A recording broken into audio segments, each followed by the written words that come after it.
श्री भगवत गीता के तीसरे अध्याय का महत्व और लाभ।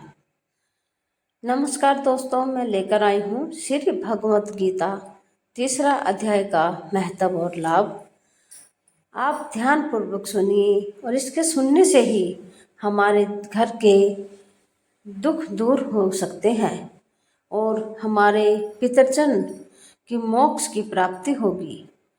भगवत गीता को घर में हर रोज अवश्य ही सुनना चाहिए या पढ़ना चाहिए।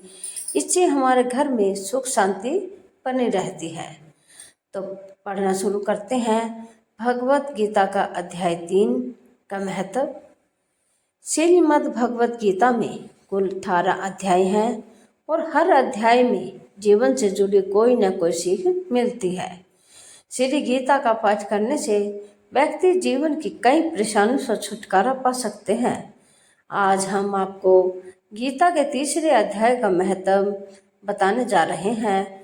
इससे पितरों को मोक्ष की प्राप्ति होती है। श्रीमद् भगवत गीता तीसरे अध्याय के पाठ का महत्व। श्री नारायण बोले, हे लक्ष्मी, एक महामूर्ख व्यक्ति अकेला ही एक वन में रहता था। गलत कार्यों से उसने बहुत सा धन इकट्ठा किया। किसी कारण से वह सब धन जाता रहा।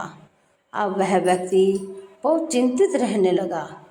किसी से पूछता है कि ऐसा उपाय बताओ जिससे पृथ्वी में गड़ा धन मुझे मिले। किसी से पूछता, कोई उपाय बताओ जिसे लगाने से पृथ्वी में गड़ा धन दिखने लगे।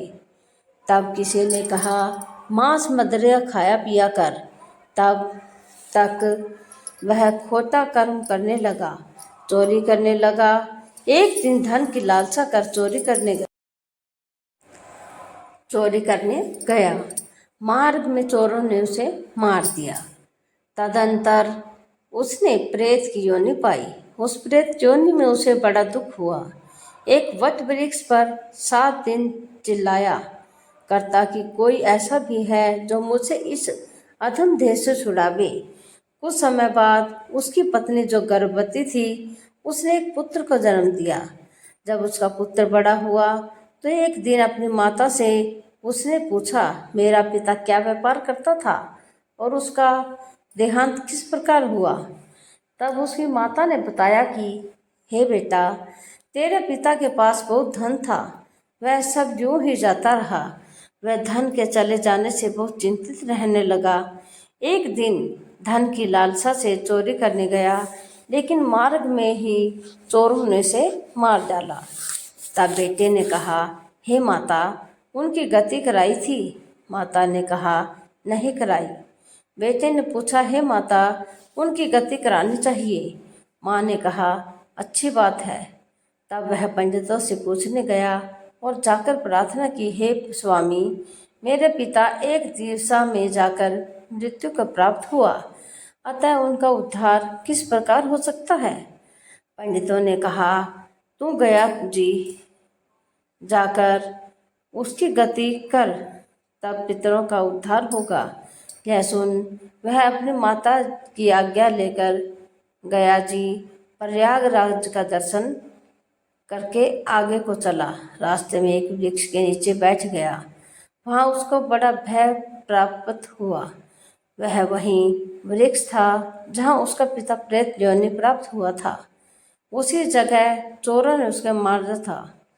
तब उस बालक ने अपना गुरु मंत्र पढ़ा।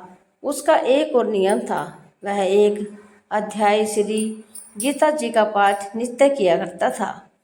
उस दिन उसने श्री गीता जी के तीसरे अध्याय का पाठ उस वृक्ष के नीचे बैठकर किया। जिसके उसके पिता ने प्रेत की योनि में सुना, तो सुनते ही उसकी प्रेत योनि छूट गई और उसका शरीर देवताओं के समान हो गया।